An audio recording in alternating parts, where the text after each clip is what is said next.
Ass titties.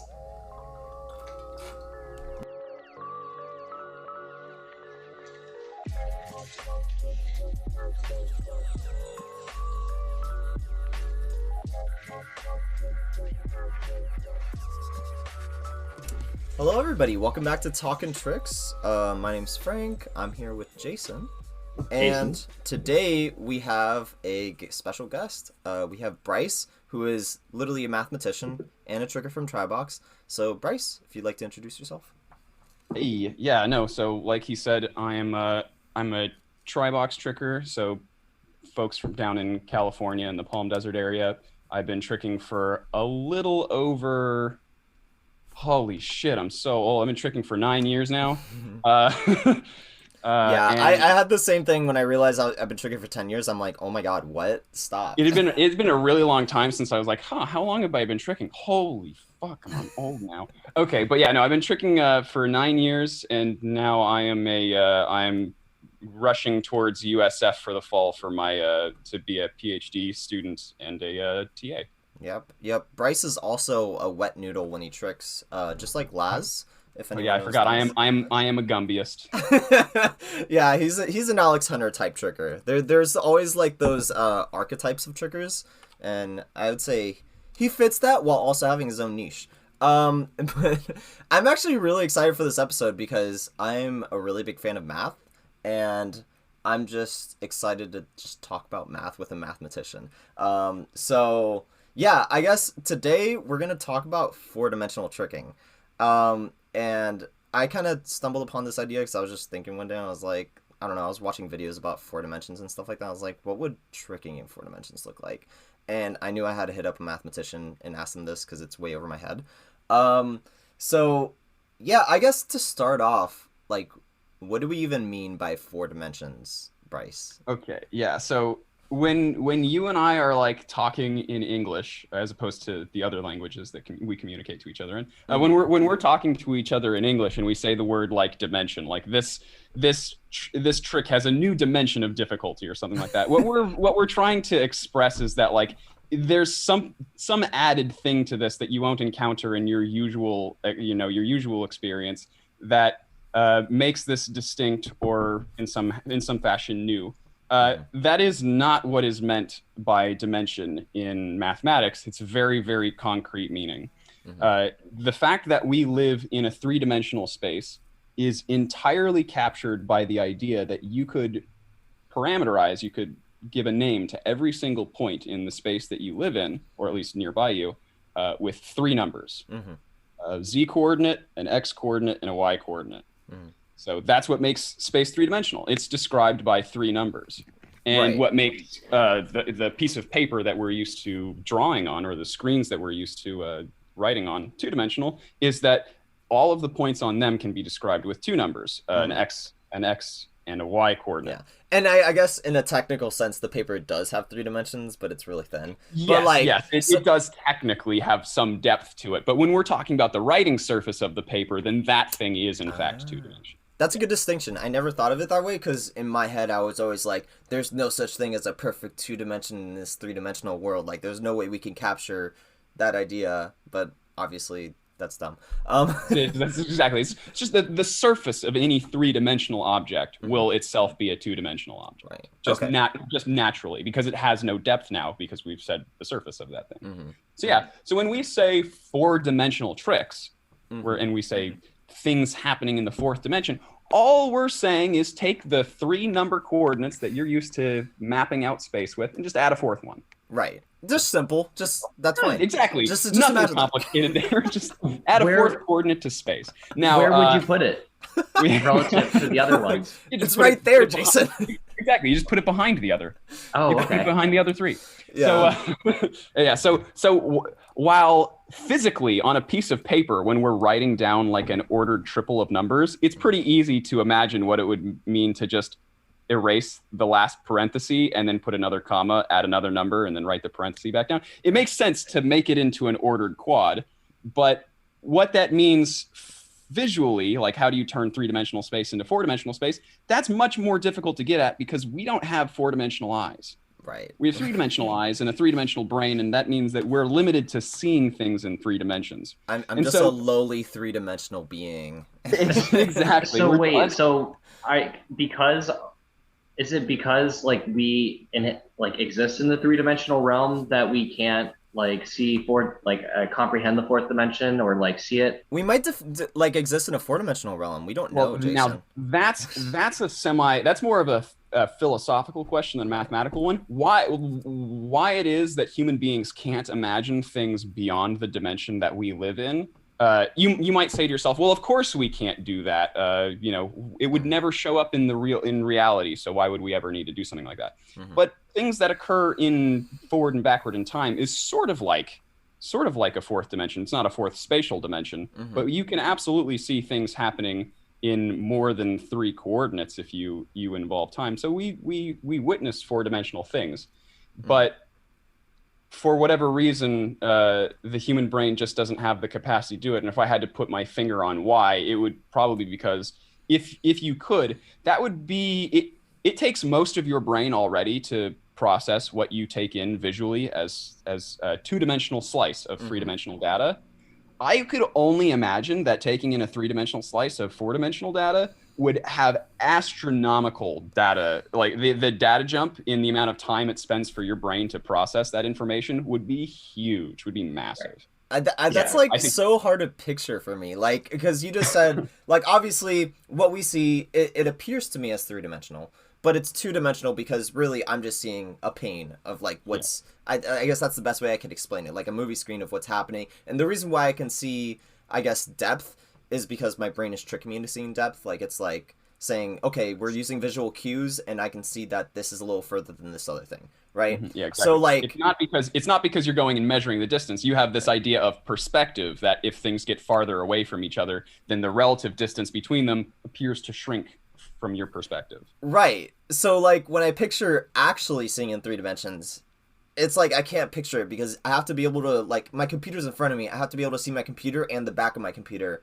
at the same time. Like, does that make any sense? Like, I'm like... Yeah, exactly. Seeing a 3-dimensional image would require you looking at it from all the different directions. So, and not just taking slices, but like literally all, like you'd have to see like an MRI machine sees, which Frank, you know what I actually mean there. Right. So, you have to see in 3-dimensional slices. Or, I guess any tricker who's been under an MRI machine is probably a lot of trickers. Mm-hmm. So. Yeah, it's pretty common. Regrettably. Probably most trickers. I think Jason saved himself from an MRI machine still. I've never had an MRI. Wow. That's one day they'll swing that giant spinning magnet over you. I hope not. So I think what you said earlier is also an important distinction, is like I'm saying 4-dimensional tricking, and some, I guess, more physics savvy viewers might be like, oh, well, Einstein already showed us we have 4 dimensions. We have the time dimension. Yeah, we're already 4-dimensionally tricking because there's things happening in time. No, that's not what Frank means. Yeah. Frank means, what if we had 4 spatial dimensions and we still had a time dimension, so shit could still happen. Right. But now the tricks that you're witnessing are taking place in 4 spatial dimensions. Exactly. And this really would have a tremendous impact on tricking because, so not only am I a mathematician, but I specifically am a topologist. When you put out that thread, you asked for topologists, not knowing that you actually needed a topologist, but you did. It's actually useful for the sort of questions you're asking. Nice. Speaking of which, just a minor tangent. There are some other people. Apparently, there are other mathematician trickers. Like a couple of them commented on that thread. Yeah. Did any of them get into your DMs? Did any of them talk to you? Yeah, I had 2 other mathematician trickers. And you got to me before, so I just kind of told them, like, hey, like, I mean, I'm glad to have you guys on in the future, but I kind of find someone to, like, that's actually perfect for my specific discussion. But, I mean, if we could formulate an idea, we could probably roll with totally. that. I would love to chat with them and have a very mathy episode. I tried to comment on the post to see if I could get any of them to tell me anything more about them, but none of them have responded to me. So that's funny. So I just wait. God damn it. Respond back, mathematician trickers, now. This is a call to action. So back to my subject matter being somewhat relevant here. So, as we introduce a 4th spatial dimension into the 3 that we're commonly used to working with, things get very, very strange in that phenomena that we expected to be true here in 3 dimensions simply fail to be true in 4 dimensions. So this is this is sort of a man behind the curtain moment, but we actually had a conversation about some of these things last week, and so I brought this up to you guys last time. You guys remember knots? Yeah. Was it the trefoil knot that you can? Yes, that was the example that I gave you. Just a simple trefoil knot. That's in 3-dimensional space. If you take a circle, and normally a circle is what's called the unknot to mathematicians, but you break one of its sections, you put a little knot in it, and then you glue those ends of the circle back together, and now you have what mathematicians call a knot. It's something that you can't pull apart. You can't just do the procedure that you do with your shoelaces where you just tug on shit randomly and eventually it will come apart into 2 strings. Right, and unknotting is like a very specific term in like topology, right? Like you can't... It specifically refers to taking whatever knot you have and turning it back into the circle, just a normal circle without anything wrong with it. Right, and you can't like break it, you can't like... No. What were the rules again? You could deform all of it. the transformations have to be what are known as continuous, which going into the definition is not so useful right now. But the long and short of it is that things that were connected before can't be disconnected, so I can't break things apart. And then the other component, this one's not often mentioned, but it's also critically important. Things that were finite in extent before I apply a continuous transformation must remain finite in extent. The whole time? They must, yes. Okay. After I apply the transformation, they can't suddenly blow up to infinity. So if I started with a stick, a stick might look like the horizon. It might look like if I just keep stretching the stick out longer and longer, I'll get something that is homeomorphic, as we say in topology, to the horizon. However, in order for that to happen, as far as we're concerned on the Earth, the horizon is an infinite thing. I know in the real world, it's not the circumference of the Earth, and it's certainly not infinite. But, but from our visual perspective, it goes on beyond our vision. And so to send the stick to the same size where it goes on beyond our vision would be a non-continuous transformation. Okay. I guess as a quick aside, because I don't know, I'm just really like caught up on this. Is there a reason that rule is in place? Like if I were to make this circle infinite, would it all of a sudden be able to wrap around itself? Is that why that rule exists? Or it actually, if I were to give you the formal definition of continuity, what it meant for a transformation to be continuous, I would be able to prove for you that that's actually something that happens. You can't take something that's finite in extent and blow it up to an infinite thing. Okay, got it. But yeah, we don't have time for that. So no. Yeah, that would be a serious red herring. That would be very, very far outside of what we're trying to do. But yeah, so Next time on Talking Tricks. Next time, Bryce teaches everybody how to do math proofs. I'm sure we'll have lots of people tuning in. What if we just have our viewers just get their PhDs in math just by listening to the show? Just by listening. It's going to be a fucking long time, but I'll be here with you guys. It'll be a fun moment. Yeah. All right. Anyway. Spread out over a very couple of years. But okay, yeah. So we left off, we were talking about knots, and now we know what it means to untie a knot. It's not as simple as cutting the thing and undoing what you did to start out with. You really have to find a way to pull it apart without breaking the string. Just like when you're tying your shoelaces, you don't bring a pair of scissors. Right. So what's interesting in 3 dimensions is that untying a knot is actually a tough problem, as anybody who's tried to untie their shoelaces might know. Right. But in 4 dimensions, it's a non-problem. In 4 dimensions, there is 4-dimensional space behind every 3-dimensional sliver of space. Right. So when you're staring at that trefoil knot, what looks to you like a bunch of string caught on itself in 4 dimensions is just sort of sitting on top of one another. So you just grab one of those loops, lift it up into the 4th dimension, move it to the side, and you unknot the trefoil knot or whatever knot you're talking about. You just lift it. You just lift it. You just lift it up in the 4th dimension, move it to the side a little bit, and you will unloop the knot. Okay. And so that's just a feature of 4-dimensional space, that there are no non-trivial knots. Any knot that you make in 4-dimensional space, you can turn it into the unknot without any trouble. Wait, that's actually like a rule? Like that's so by weird. By simply just going into the 4th dimension, 4th spatial dimension, right? And then just and just grabbing whatever loop you're talking about, lifting it up into 4D. It now won't run into any of the other loops that it was running into in the third dimension. You just move it to the side and then drop it back down. That's so crazy that the fourth dimension specifically has this feature. Like, why is it that, like, I guess we don't have to answer this because it's probably like a long thing. Why is it that, like, 3D we have this problem and then four dimensions like, it's not actually a problem anymore? Like, that's the reason is because 4-dimensional space compared to 3-dimensional space is fucking huge, boy. Right. So like, you've looked at a piece of paper before, right? And even if you imagined the piece of paper being infinite, going off in all directions, so you're looking at a real, genuine 2-dimensional plane. Mm-hmm.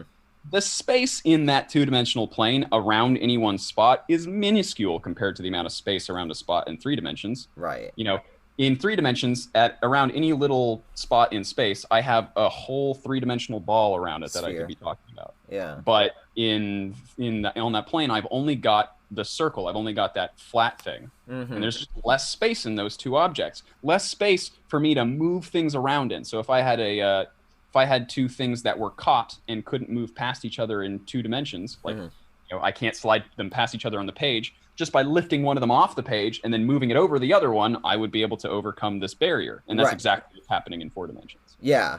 It's just weird to me that, like, we have this, like, I would just expect it to, like, repeat on... Okay, I know what my question is. Is the Trefoil Knot itself a 3-dimensional object in 4 dimensions, or is it actually, like, a 4-dimensional Trefoil Knot?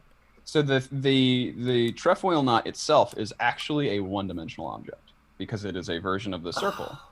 Because it's curved. Just a point, yeah. Exactly. It's just a point sliding around along a curve, along a 1-dimensional thing. If you were to stand on this object and you were a really, really small creature, you wouldn't know that it was knotted up or that it even had any curvature in it at all. You would just know that you could walk forwards or you could walk backwards, so this thing is aligned to you. Right. Dang. Okay, that's crazy. I don't know, just like having all these different properties for different dimensions definitely blows my mind. So okay, how would that's why mathematicians like me study this thing. Wow, that's crazy. True. So like, how would that play out when we're actually doing tricks? Like, what would, like, I'm a lowly 3-dimensional being. Rasmusot is over there Rasmusotting. Yeah, he's going off tricking in 4 dimensions. What's it like to trick if you're Rasmusot versus one of us? Yeah. Well, so since in 4 dimensions there's all this extra space that you and I don't have access to, it's a whole lot harder to run into yourself. Yeah. As tricking as a 4-dimensional being. I don't know what experience you guys have with knocking your shit up while you're trying to do a trick, but I have literally kneed myself in the face before. Yeah, I've done that too. Yeah. My least favorite is doing the swing and I go in the air and then I like knock my ankles together. It's the worst. Anyway, go on. Okay, I have a question. So male trickers out there will be able to relate. Oh yes, I'm sure I know where this is going. So obviously pulling in tight for the twist, if we were are you saying in 4-dimensional tricking, I have the likelihood of me like crushing my testicles together is less likely? Absolutely less likely. And in fact, if we had some sort of, so this would be especially useful if we were 3-dimensional. If you were 4-dimensional and had 4-dimensional testicles, you're out of luck. But if you're still 3-dimensional and we can design like 4-dimensional clothing, then ideally what you would get is just like a pair of boxer briefs that they sort of had room to hold all of your important bits slightly further away from yourself in the 4th dimension, and then that way you would have no danger of ever clacking. Yeah, perfect. Because they just wouldn't be there when you brought your legs together. It's funny because I was talking to Frank about why I wouldn't like 4-dimensional tricking based on the conversation we had last week.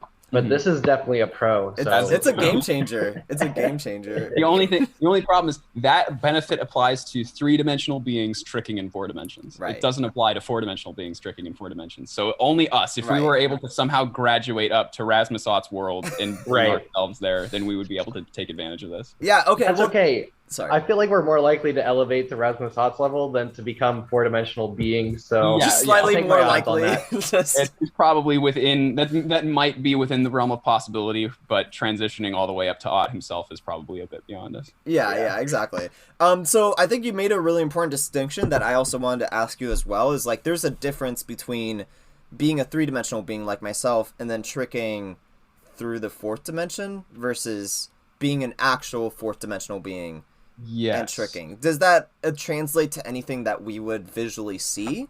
Yes, Or- yes. So like a tricker tricking in 3 dimensions, but in a 4-dimensional space, would look essentially to you and I like any other tricker doing any other thing, minus of course the fact that you can't run into yourself nearly as well. So there would be more space around them for them to put their body parts. But as far as the way their body was connected and the way that they could move it, it'd all still be the same 3-dimensional stuff that we're used to. If we wanted to have to bear witness to tricks looking differently because of the dimensionality, we'd have to be talking about Erasmus Odd. We'd have to be talking about a 4-dimensional tricker themselves and what would be going wrong there. Okay. Or what rather, would be going wrong, or what would be going right? What would be going wrong there from our experience as being able to visualize it? Because I'm sure you guys have noticed that you can't picture in your head a 4-dimensional thing.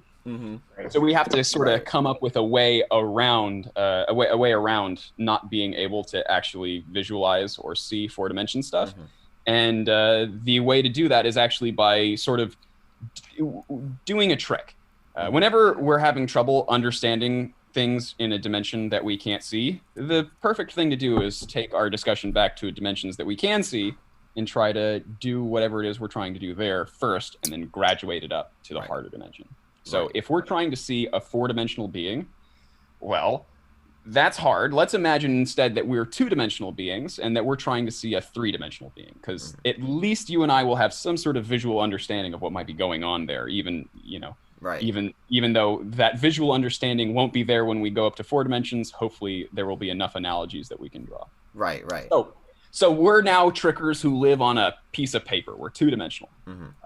And we can only see other things that are 2-dimensional. Just because we live on that piece of paper and our eyes are pointed off the paper doesn't mean we can see all the stuff in 3D land. Yeah. My quick question to you, actually, since we are 3-dimensional beings that essentially see a 2-dimensional plane, does that mean that being a 2-dimensional being, you would see 1 dimension, so like a line? Absolutely. Cool. Absolutely, yeah. That's what I was thinking. Your vision cone coming out of your face in 2 dimensions wouldn't be a cone that's 3-dimensional like ours is. It would just have a bottom and a top. Right. And then what you are seeing is just the line, is just a slice of that 2-dimensional cone. So absolutely right. Yeah, no matter what dimension you're in, if you're talking about vision, that is seeing things with light, you're always going to be taking a lower dimensional slice of the light cone that's coming into your eyes, because that's how vision works. Wow. Okay. And that's dimension non-specific. It's independent of the dimension that you're working with. So it's always dimension -1 for vision, basically. Exactly correct. Awesome. All right. So we're here, and we're 2-dimensional beings. We're seeing with our cone on our piece of paper, and we want to understand what a ball looks like, a 3-dimensional ball. And so the way that we would do that if we were 2-dimensional beings is we'd have our 3-dimensional tricker, our 3-dimensional person standing outside of the piece of paper for us. They would take the ball and they would start pushing it through the paper. And when the ball first came in contact with the paper, we would see a dot. We would see where the ball just kissed the page. Right. But as they started to push it through the page, we would see that dot become a circle.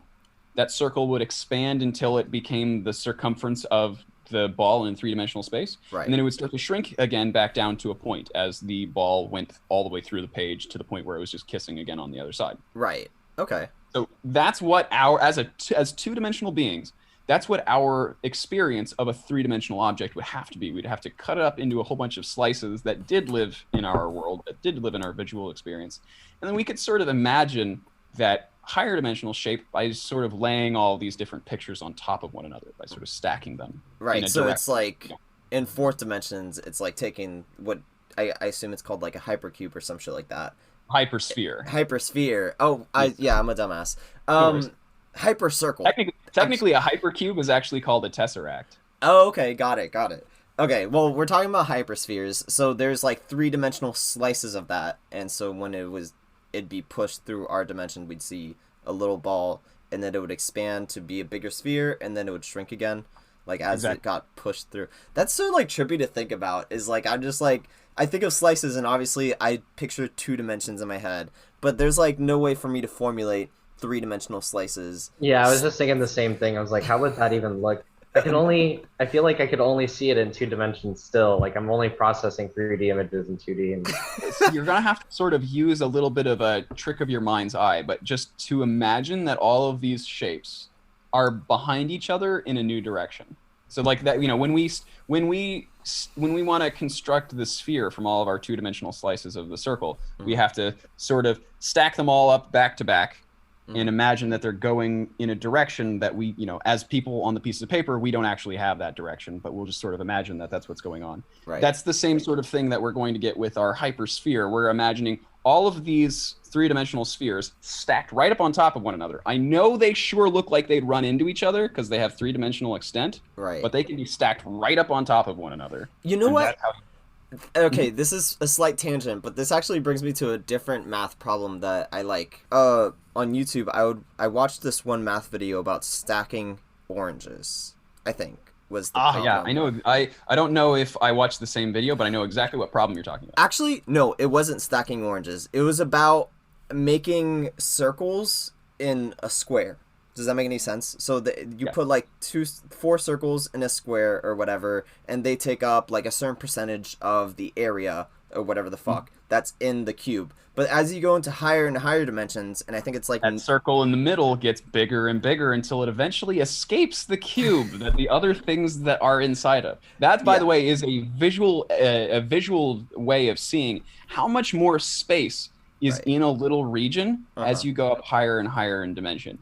The amount of room you have to move around in blows up so much that things that you and I are used to being intuitively true of our visual experience fail now because there's too much space. Right. It's like exponential, isn't it? Like I feel like the hop from 2 dimensions to 3 dimensions is like it's a big number, and it's like you could do all this stuff now, and then from 3 dimensions to 4 dimensions, it's like even more than that. It's exponential, and then like just getting even to 5 to me is like mind-blowing because I'm like I can't even fathom. I don't know, like high numbers just don't make sense anymore. Like, not that there's a specific quantifiable thing that I'm even addressing here, but I guess we could quantify that later on a question I'm going to ask you. But back to I guess visualizing tricks. Back to 4-dimensional tricks. So, well, we just got through visualizing a hypersphere in 4 dimensions, and we've seen the difficulties that would come along with that. But basically, the only thing that we have left to do is take all of those 3-dimensional cross sections of it, and then imagine stacking them all up on top of each other. Right. So now, when you say like stacking them on top of each other, how exactly do you mean? So, the way I mean is exactly how we stacked the cross sections of the circle. When we were 2-dimensional beings and we were trying to look at a sphere. In order to reconstruct the sphere afterwards, we took all the little slices of the sphere that we saw, which were all just circles, and we sort of laid them on top of one another. And obviously, when we're here in 3 dimensions, that makes now a 3-dimensional shape. Which is the sphere, and we get it by laying all those different cross sections on top of each other. Now, that would be something that we would be doing in our imagination if we were in 2 dimensions, if we were 2-dimensional beings. But we're 3-dimensional beings, so we're lucky enough that we could actually stack up those cross sections and actually make the 3-dimensional sphere again. Right. We can't actually stack up the cross sections of the hypersphere. We can just sort of imagine putting them next to each other in the exact same way that we did with the 2-dimensional ones. And in fact, if you're trying to think about how to do this in your head, imagine those cross sections, instead of imagining them as 3-dimensional regions that contain your 3-dimensional object, imagine them as just a 2-dimensional slice, and your 3-dimensional object is in that 2-dimensional slice. I know it's not actually possible. Right. That will make it easier for you to stack all these things up in your head. Imagining each one of these 2-dimensional things has the 3-dimensional thing on it, and that's how they're able to get so close to each other. It just doesn't even look spherical anymore. It looks like to me, I don't know. But if you were a 4-dimensional being, it would look perfectly round to you, exactly in the same way that a sphere looks perfectly round to us. Right. Okay. So, like, I guess translating that to tricks. Would that mean the difficult one? That's the difficult one. So we've already seen the mounting difficulty that comes in trying to imagine this 4-dimensional shape. Now the 4-dimensional shape that we're going to try to imagine is a 4-dimensional human body. I have no idea if we could still call that. Can we still call Rasmus human? I don't think so. No. So we've got our ought. He's a god. In 4 dimensions. Yeah, we've got our Ott in 4 dimensions. And just like the sphere, we can take slices of him. I hope it's not too painful. And we'll lie them all right next to each other to get our picture of this 4-dimensional being. Oh, God. That's how we would take a static image of him. But if we wanted a moving image of him, which would be critical for tricks because tricks happen dynamically, not statically, we would need each one of these slices to record in time. They wouldn't just be a static slice, but they'd be like slices of the tricking floor that he is tricking on currently. Right. And you get what cross section of him is going through that slice at any time, and that would give you a bunch of these 3-dimensional slices, 3-dimensional cross sections, where you'd have bits of his elbow and bits of his knee and his arm and shoulder and stuff jamming through randomly, twisting around and doing something, and then leaving to another cross section. By sliding all these cross sections on top of each other, you could theoretically come up with what he's doing. That's kind of terrifying. Could you actually do it? I don't think so. I think that's a little bit too much. You might be able to come up with what bits and pieces of him are doing. Right. But, like, I'd see a leg phase in and do the snafu and then phase back out of space or some shit. Like more like you would see like, well, so he's a 3-dimensional being. I was about to say you would see like the outline of his leg, but you'd see the three-dimensional cross section of his leg, the inside of his leg.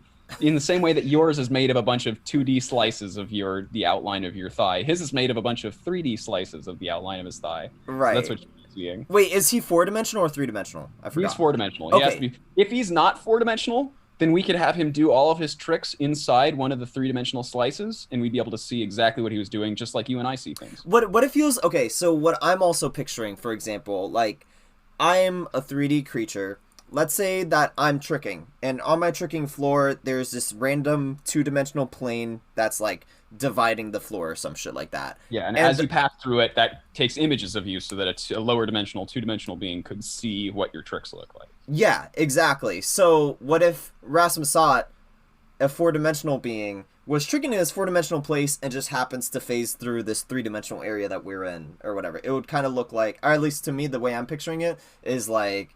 an arm would phase through and then phase back out because like he just did like a TDR or whatever the fuck. So it's like it would be very, very difficult just from that one slice alone to come up with what he did. Just like, you imagine someone do a cork up through your 2-dimensional slice that you're talking about. You see their leg go through, you see various bits of their leg. You might see like their arm and their torso, depending on where they did the cork, how close they were to the actual slice. Right. But yeah, like actually constructing what they did there is going to be pretty difficult. Now, if you had like all of the slices that encompassed their body and enough time, you might be able to do it. Right. But I feel like we would need a really large sample size of 4D tricks and like evidence, because like I feel like even just one sample of like a 4D trick, we would have to like analyze forever just to understand. Well, I feel like you would need to have some computer assistance. Like there would need to be tools that you used in order to analyze the images that you got, because human eyes are just not going to cut it. The connections that you're trying to make between these things are not obvious at all and are much better disposed to like actually connecting things together in an algorithmic mathematical fashion. Right. So I feel like that would probably be the way that you would go about doing it. Now, how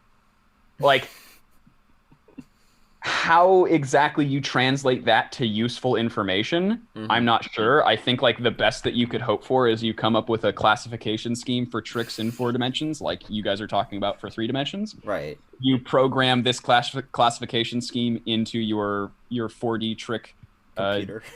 Exactly, analyzer, and it would look at all these slices. It would do its dark compiler magic, and then afterwards, it would tell you what combo you had just seen in 4 dimensions. Jason, I think our job is set. I think we figured out 3D tricks. We're already done with 3D tricks. It's solved, right? We did it. we gotta move on to 4-dimensional tricks and figure out the naming scheme for that. Very mathematical algorithm. You finish one dimension, move on to the next. Oh my god. I was just thinking like how like, because I knew it would be difficult obviously for us to like try to classify a 4-dimensional trick library, right? Just based on like seeing it alone. I didn't even consider that it would like almost require computer assistance to even like map out. So like that's awesome, but then like the sheer difficulty of mapping out that like designing and developing that computer system that would do that would be That would be probably crazy. It would also be sort of, you would sort of be flying blind, because one of the benefits that we have of creating a classification scheme here in 3 dimensions is that we can see all 3-dimensional tricks. Like, we know what they look like. True. So we are, and maybe the hard and fast rules come later. At first, we're like, that doesn't look like that trick, and that doesn't look like that trick, and then later the rules that allow us to classify between them come up. But you can build off of it. Yeah, it's like a step stool. In 4 dimensions, instead of starting from the library of tricks, which you're all capable of seeing, because we're not, we have to start from the classification system. We have to start with, all right, how can we classify all the various movements in 4-dimensional space? This is something that I brought up to you guys last time, but one of the ways that we know that current classification systems that focus on rotation and only a couple other things, like the timing of certain touching down of like feet and hands and what orientation your hips and so on are in. Right. The reason why we know that this actually captures all of the possibility for tricks is because there are only so many symmetries of 3-dimensional space. There are only so many ways that you can move around 3-dimensional space that don't change the geometric properties of it. And these exactly coincide with the sort of motions that can happen. This is just something that comes out of what's known as a gauge theory in physics. But basically, if you have symmetries, they determine conserved quantities in the physical system that you're talking about. So we have translational symmetries. We can move things back and forth, and none of us trickers really give a shit about that, but that's related. That's actually what causes there to be such a thing as linear momentum. The idea of linear momentum and the ability to linearly move from place to place, that is a result of the translation symmetry of space. While the more interesting one, the ability for us to rotate, that is a feature, and related to it is the conservation of angular momentum. That is a feature of the fact that 3D rotations, those preserve the metric of space. So you could rotate, and if anybody is curious about this, whether or not space looks the same when you rotate it or not, just take your head and point it in any direction. The one you're looking in currently is one you're probably used to, but turn it on its side.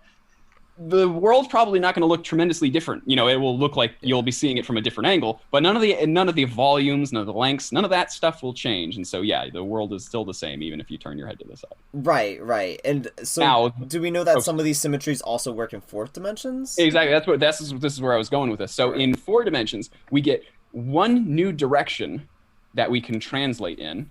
We have 3 directions that we can translate in here, but now we have 4. Okay. So that means one new type of linear momentum in the direction that we just gained, the 4th direction. Right.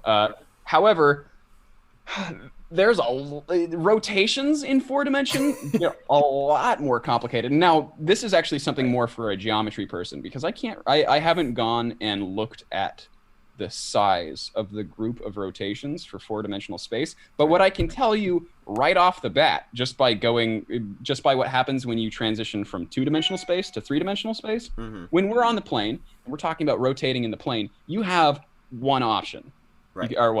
You have one option with 2 different orientations. You can turn right or you can turn left, but those are both, you're always turning around the same axis. Right. You can just decide whether to go counterclockwise. Yeah, it doesn't matter if it's right or left. Yeah. Exactly. As soon as we step up into the 3 dimensions, there's a whole lot more to do than just turn right or left. There's a whole lot more to do than just turn counterclockwise.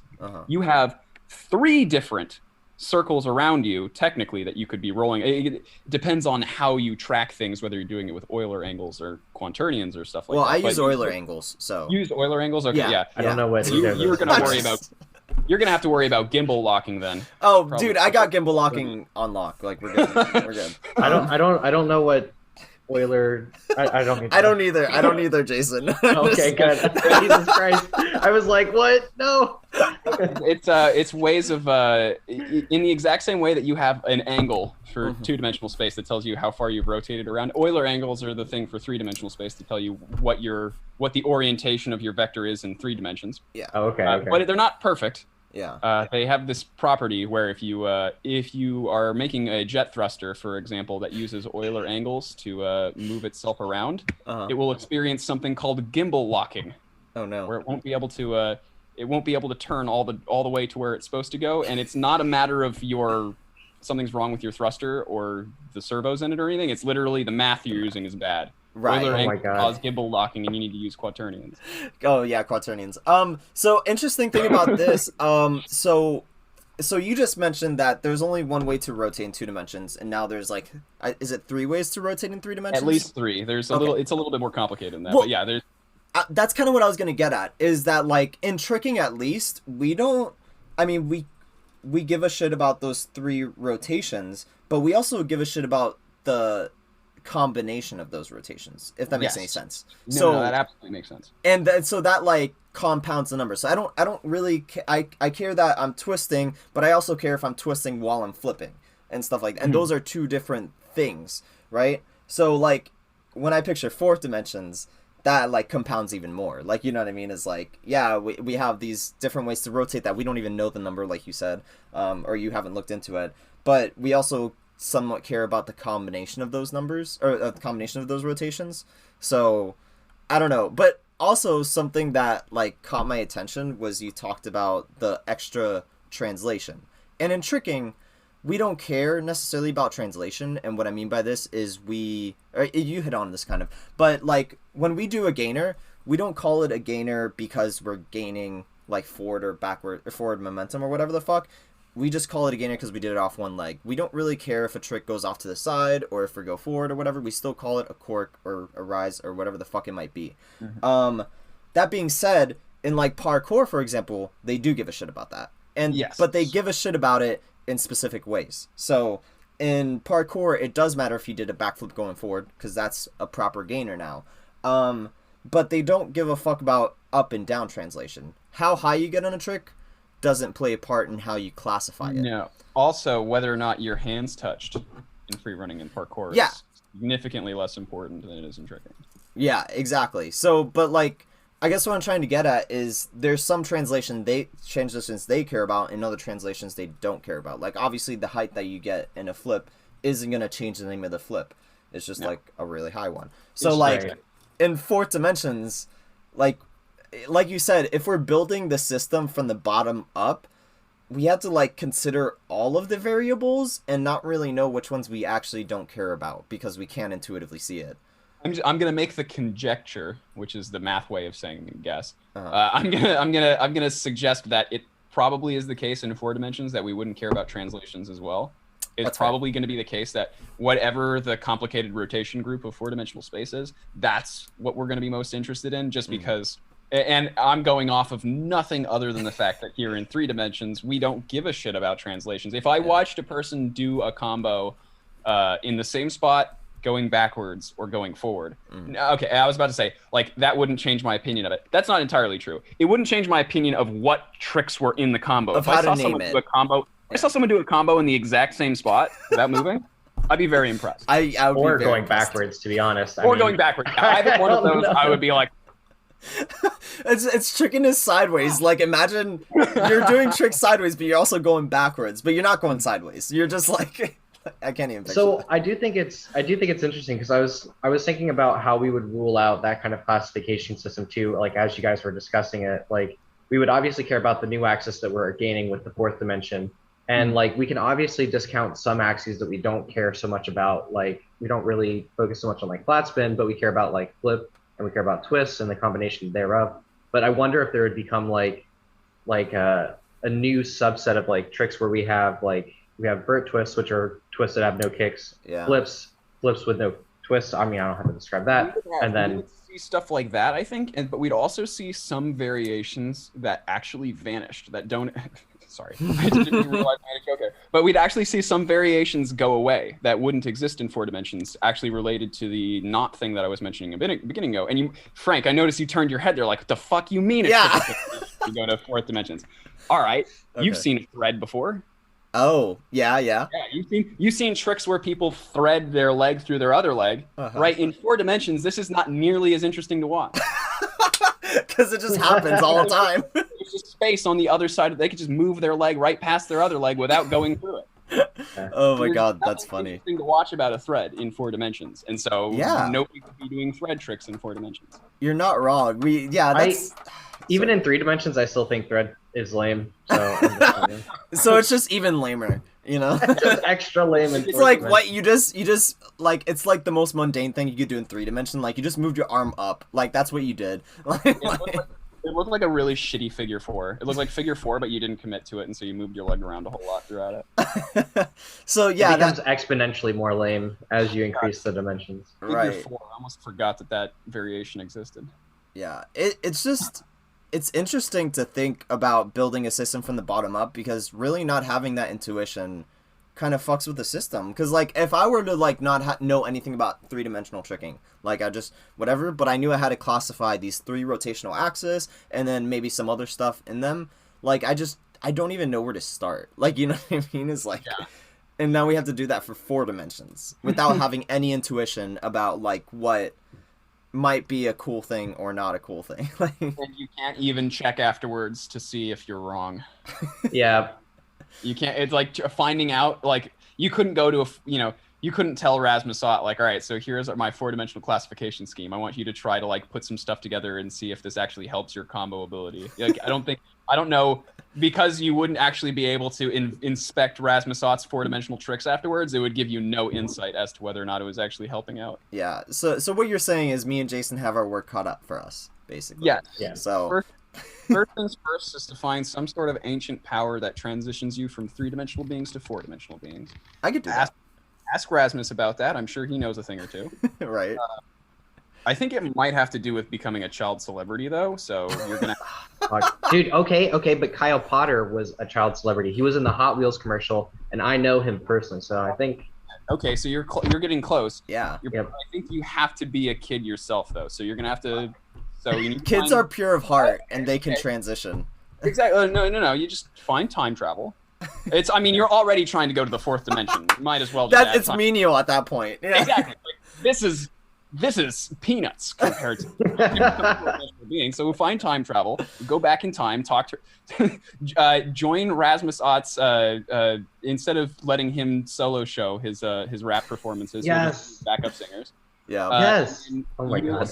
You'll ascend to 4 dimensions as you age, just like he did. Guys, we could do this. We could make it happen. So Also, tricking community. If you have not seen Kick Flipper, that is everybody needs to do it just for the sake of history. Kick Flipper. It's a video of a little kid rapping on a stage, and you might go like, "Why the fuck are you asking me to watch this, Bryce?" Because that is literally fucking Rasmus Ott. I didn't know that was his name. I didn't know his name was Kick Flipper. Oh yeah. That's so perfect. I thought that was the name of the song. I didn't know that was. It is both the name of that song and also his stage name. Oh, that's kind of. Was he doing flips Yeah. back then, or did it just so happen? I actually don't know. And it's also the name of his album. So it's Kick Flipper on Ooh, Kick God, Flipper featured on Kick Flipper by Kick Flipper. dude. That's like Kick Flipper. that's only something a 4-dimensional being would do. Is all I'm trying to say. Absolutely. Like- I mean, and we really can't even understand it from our 3-dimensional perspective. No, absolutely not. Oh, So I love that Dane. yeah, so Bryce, we're gonna get together. We're gonna write a PhD thesis on the classification of 4-dimensional tricks. Is all I'm hearing. Yeah. I have one more question actually, and like I don't. Maybe this is like too much, and we have to like cut it short or whatever. But or maybe it's just a stupid question. But I asked about extending the spatial dimensions to another dimension. What would happen if we still had the 3 dimensions as spatial dimensions and then 2 time dimensions? Is that even a thing? Okay, so this is absolutely a really interesting question. So Okay. there are reasons why it's actually really difficult to mathematically pull that off in the framework of relativity. Mm-hmm. But we can still kind of we can fuck off with all the math stuff for a second. Just imagine what it would actually be like. Right. And so yeah, so we still live in 3 dimensions. The spatial configurations of things are all still just 3-dimensional. Mm-hmm. But if time is now a plane instead of just a line, Mm-hmm. then that means that you can avoid certain event, assuming that an event is not a line through the time plane, that is, it always happens along one of the dimensions in time, you could avoid an event that you don't like by walking around it. Right, like because it would all be like parallel, right? Or would it be like branching off almost? It'd be like a plane. cone-like? It actually depends on how you're able to adjust the rate that you move through the various time directions. Because so like right now, you and I move through the single time dimension, but the rate that we move through it actually depends on how close we are to the nearest source of gravity, so the Earth.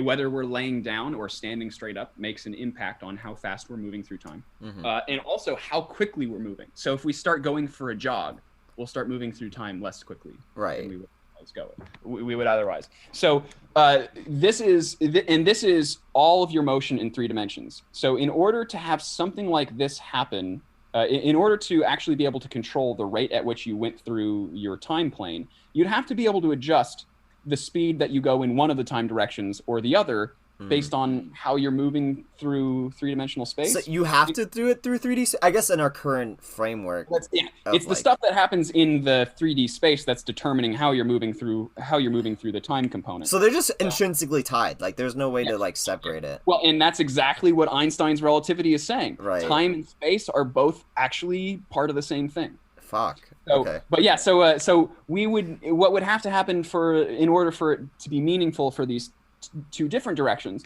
there would have to be some way that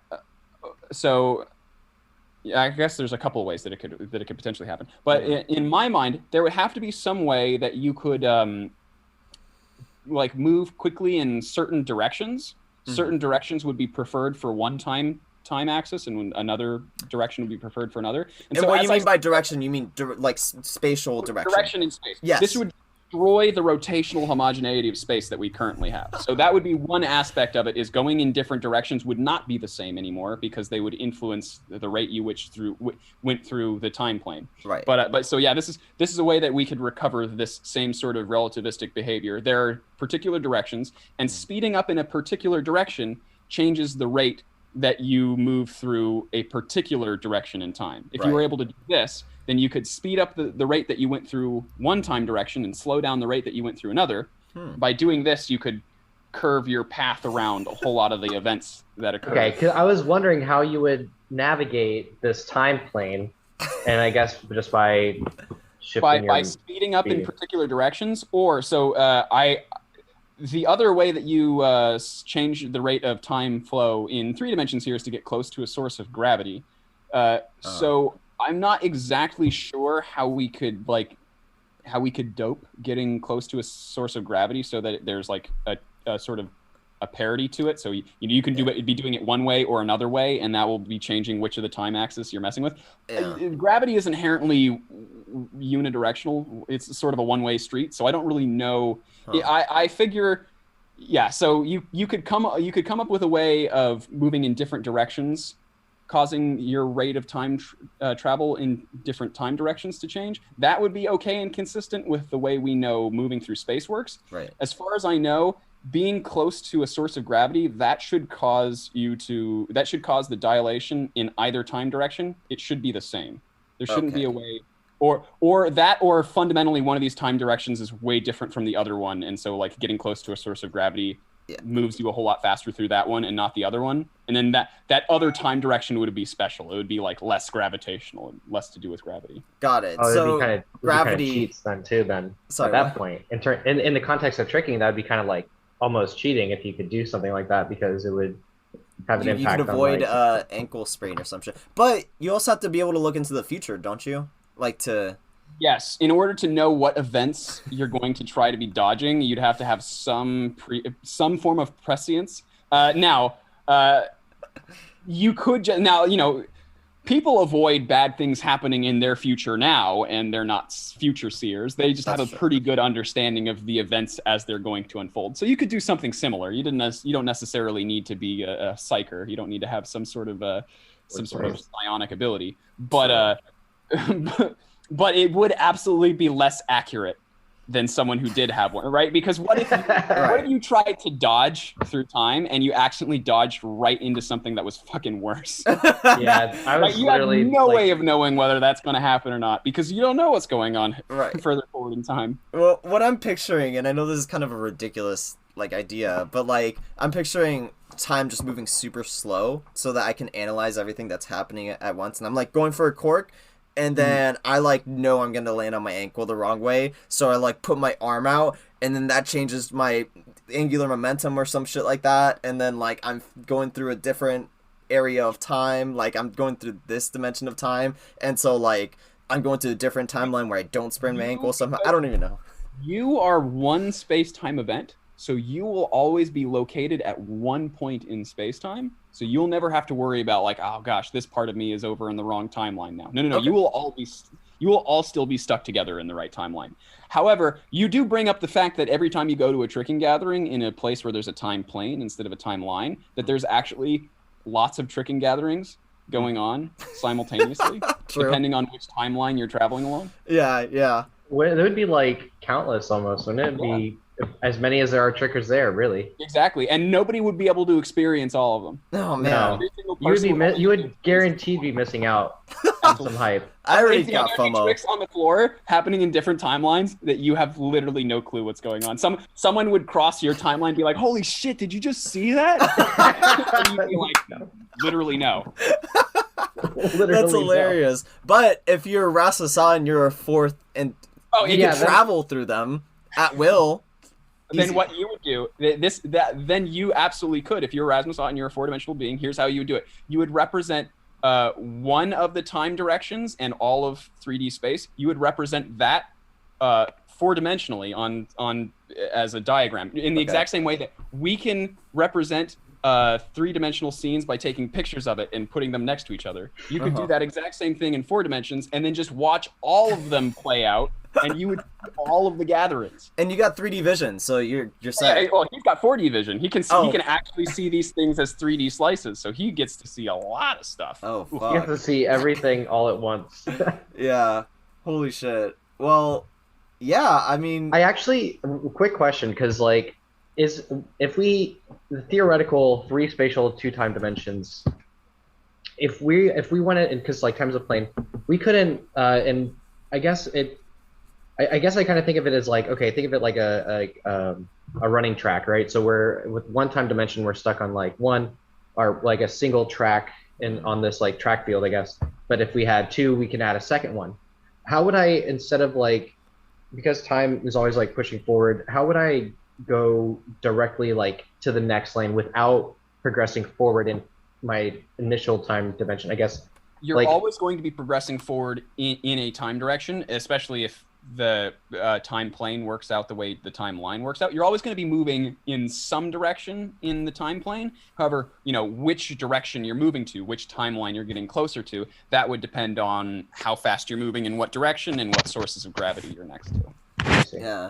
How minuscule do you think the differences are? Like, if I like have my arm out here versus here, am I all of a sudden in a different timeline, or do I have to like really like run super fast in order to like I don't know. The differences would be very, very small because all of these various universes are still continuously connected. They're still right next to each other, just like the different parts of our universe. The different moments in time are continuously connected. It's going to be very difficult for you to separate one moment from the one that comes immediately afterwards. Right. And in the exact same way, a moment in time that happens just to the side of you in the time plane is going to be very, very difficult to distinguish. Right. Now, however, just because they will look the same, that doesn't mean you're moving along all of them. So you'll still only be moving along one direction. But yeah, if you were looking at the collection of all the different ways that you could have moved at that one spot, and you're like, all right, does it look absolutely crazy ridiculous? No, it'll look like you just sitting there doing whatever it is you were just doing. Right. The differences between those two things would be very minute. As you let the timelines go out further, and your actions from that moment diverged further from your future actions, then you would start to see a very, very different Frank in all those different timelines. Yeah, it's more interesting. It's more like, instead of me being here, I'm like here like this in this timeline. So it's like, I don't really give a shit. But a different pose. Yeah. Well, so that's kind of what I meant, like when we were talking about when I said it would kind of like branch off, because like you can't stop moving forward in the direction you're moving in your current timeline than to be like while you're trying to switch. Ooh.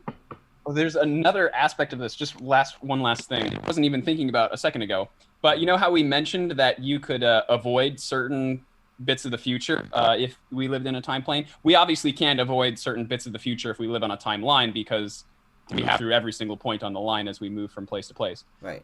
But if we're all on plane and the line that we're moving through it is something that we can change based on how fast we're going and what the sort of is, there exists the possibility that two people born at the exact same point in the time, in the exact same place in space, might never see each other again. Oh. Because their timelines diverge and they never intersect.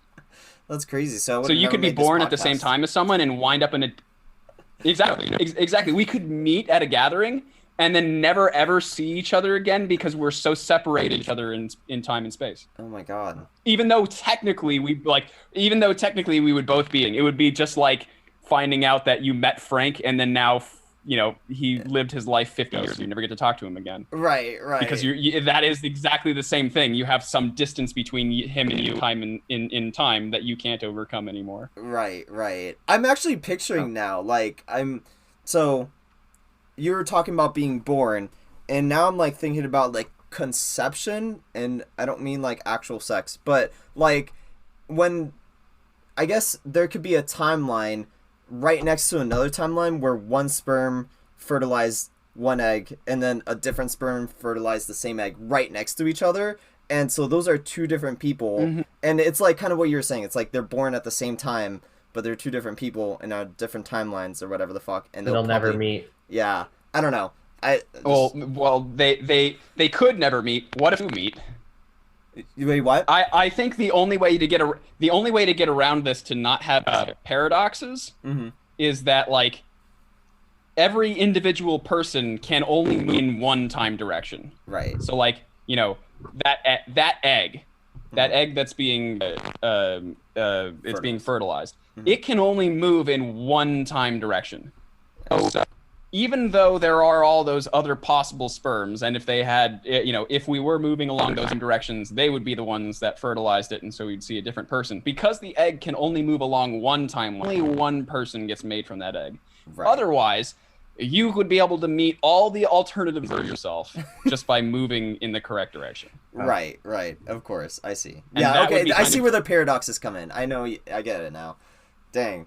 Well, that's insane. And and this has been Talking Tricks. No, thank you for talking to us about four-dimensional testicles, and you know, that's really my takeaway from this. My pleasure.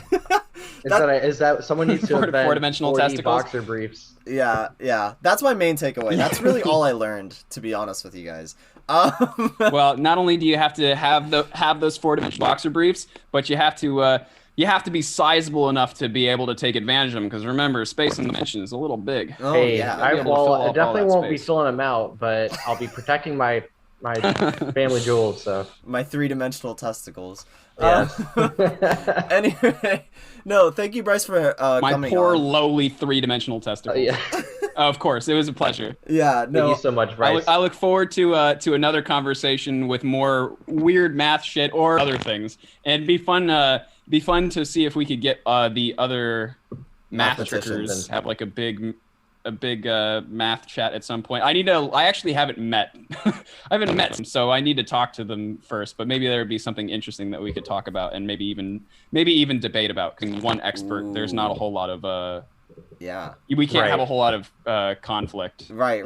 Yeah, that sounds fun, actually. And like I said, I really like these math episodes. I mean, this is the first one we made, but like just talking about math. Like we talked to Bryce for like, I don't know, an hour and a half, 2 hours last time, just about anything we could do, and we had so many ideas. So more than likely you will be on multiple times in the future, because you're actually integral to figuring out our axis problem. And yeah, we need you still, Bryce. I mean, we kind of got sidetracked from the real issue at hand. But... yeah, we sidestepped trick theory for a little bit. But anyway, no, it's fine. I think there's so many things that we could talk about tricking wise from the semi-mathematical perspective that we'll probably there's a whole lot more things for us to finish up before you could say that you finally wrung me out as a towel and kissed me to the side. Exhausted, Bryce. Well, that's what we do. We just get people on. We're just like kicking to the curb afterwards. So just use them for what they're worth. Exactly. We're just gonna drain you and squeeze you of everything that we can. Exactly. Yeah. Instead of you making your own interesting content for yourself. We'll just take your content and host it as our own. Perfect. Oh, It's all right. That's the best chance trickers have of becoming really, really famous. We just all consolidate all of our body together Become and then just give blind. it to one person. Yeah. I would gladly be a part of the Zen Shosei hive mind. I will Oh, absolutely. Yes. sign me Yeah, up. please do. But anyway, that's the end of the show. So thank you, as always, to Steve Rogers for our intro song, Alex Hunter. for being the logo, and Oh, yeah. Stephen French for making our logo. So Yeah, and thanks again, Bryce, for joining on and being a great host or guest, whatever. Oh, it is my pleasure. Thank you guys for inviting me 2 weeks in a row now to just listen to me shoot the shit. it's Love it's it. entertaining. But I'll see you guys. Bye.